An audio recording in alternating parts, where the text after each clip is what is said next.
ஆண்டவரும் இரட்சகருமாகிய இயேசு கிறிஸ்துவின் ஒப்பற்ற நாமத்தில் அன்பின் வாழ்த்துக்கள். இன்றைய தேவனுடைய வார்த்தை அப்போஸ்தலனாகிய பவுல் கொலேசியருக்கு எழுதின நிருபம் 1வது அதிகாரம் 27வது வசனத்தினுடைய கடைசி பகுதி. கிறிஸ்துவானவர் மகிமையின் நம்பிக்கையாக உங்களுக்குள் இருப்பதே அந்த ரகசியம். ஆண்டவருடைய வார்த்தை சொல்லுகிறது, கிறிஸ்துவானவர் உங்களுக்குள்ளே இருக்கிறார். யோவான் எழுதின சுவிசேஷம் 1வது அதிகாரம் 14வது வசனம் சொல்லுகிறது, அந்த வார்த்தை மாம்சமாகி கிருபையினாலும் சத்தியத்தினாலும் நிறைந்தவராய் நமக்குள்ளே வாசம் பண்ணினார். அவருடைய மகிமையை கண்டோம். அது பிதாவுக்கு ஒரே பேரானவருடைய மகிமைக்கு ஏற்ற மகிமையாயிருந்தது. அன்றைய வார்த்தை சொல்லுகிறது, கிறிஸ்துவானவர் மகிமையின் நம்பிக்கையாக உங்களுக்குள்ளே இருக்கிறார் என்று. நமக்குள்ளே இருக்கிற இயேசு கிறிஸ்து எப்படிப்பட்டவராக இருக்கிறார்?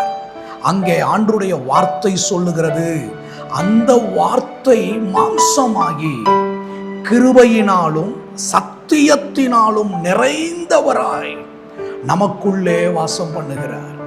ஆண்டவராகிய இயேசு கிறிஸ்து ஒரு மனிதனுக்குள்ளாக எவ்விதத்தில் இருக்கிறார் என்றால், இங்கே ஆண்டவருடைய வார்த்தை சொல்லுகிறது, கிருபையினாலும் சத்தியத்தினாலும் நிறைந்தவராய் இருக்கிறார்.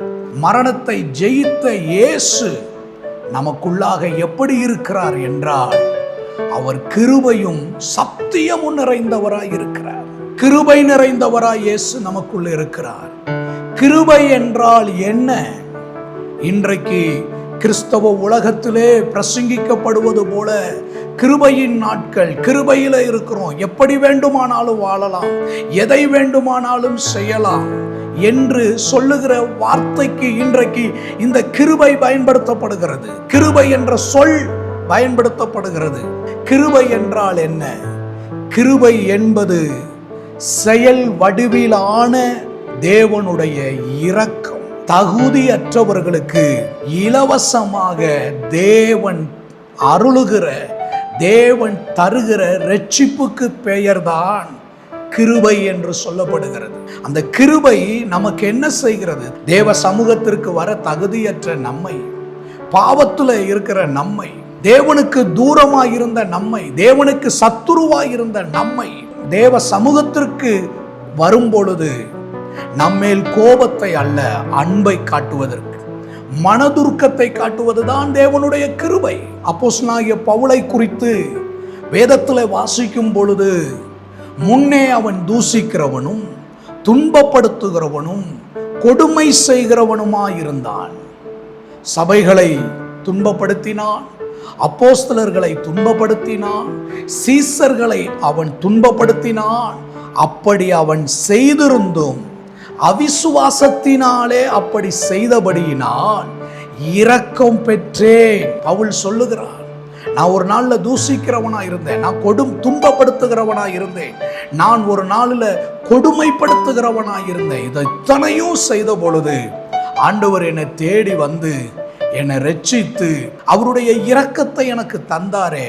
நான் தண்டிக்கப்பட்டு இருக்க வேண்டும், நான் தேவனுக்கு விரோதமாய், தேவனுடைய ஊழியர்களுக்கு விரோதமாய், தேவனுடைய சபைக்கு விரோதமாய் எழும்பி என் பக்தி வைராக்கியத்தை காண்பிக்க நான் நின்ற பொழுது நான் தண்டிக்கப்பட்டு இருக்க வேண்டும், நான் அடிக்கப்பட்டு இருக்க வேண்டும், நான் கொல்லப்பட்டு இருக்க வேண்டும். ஆனால் அதற்கு பதிலாக சபையை துன்பப்படுத்தின என்னை சபையை கட்டுகிறவனாக ஆண்டவர் மாற்றினாரே.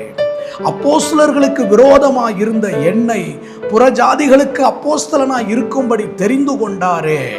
அதுதான் இரக்கம், அதற்கு பெயர்தான் தேவ கிருபை. இந்த கிருபை நமக்கு எதற்கு கொடுக்கப்பட்டிருக்கிறது? நாம் ரட்சிக்கப்படவும், ரட்சிப்பிலே பூரணப்படவும், நாம் பெற்றுக்கொண்ட இந்த ரட்சிப்பிலே வளருவதற்காகவும் இந்த கிருபை நமக்கு கொடுக்கப்பட்டிருக்கிறது. ரட்சிக்கப்படுவதற்கு ஏதுவானவைகளையும் இந்த உலகத்தில் இயேசு கிறிஸ்துவுக்காக வாழ்வதற்கான பலனை தருவதற்கு பெயர்தான் தேவனுடைய கிருபை.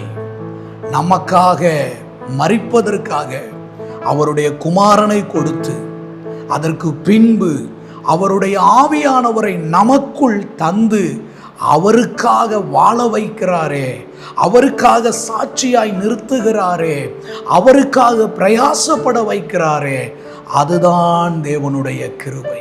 கிருபை நமக்குள் செய்யக்கூடிய ஒன்று. நம்முடைய பாவங்களுக்கு தக்கதாக நம்மை தண்டிக்காமல் தகுதியற்ற நமக்கு இரக்கம் காண்பித்து தயவு காண்பித்து வாழ்வு தருகிறாரே, அதுதான் கிருபை. கிருபையும் சத்தியமும் நிறைந்தவராய் அவர் நமக்குள்ளே இருக்கிறார். இன்றைக்கு தேவனுடைய கரத்துல நம்மை ஒப்பு கொடுப்போம். அன்பின் நல்ல ஆண்டவரே, இந்த நாளிலே கிருபையும் சத்தியமும் நிறைந்தவராய் எங்களுக்குள் நீர் வாழ்ந்து கொண்டிருப்பதற்காய் ஸ்தோத்திரம். எனக்குள் கிருபையும் சத்தியமும் நிலைத்திருப்பதற்காக நன்றி சொல்லுகிறோம். உம்முடைய திருக்கரத்தில் ஒப்பு கொடுக்கிறோம். தொடர்ந்து எங்களை இந்த கிருபையிலும் சத்தியத்திலும் நாங்கள் வளர, கிருபையிலும் சத்தியத்திலையும் பலப்பட ஆண்டவர் எங்களுக்கு உதவி செய்வீராக. இயேசுவின் நாமத்தில் பிதாவே, ஆமென், ஆமென்.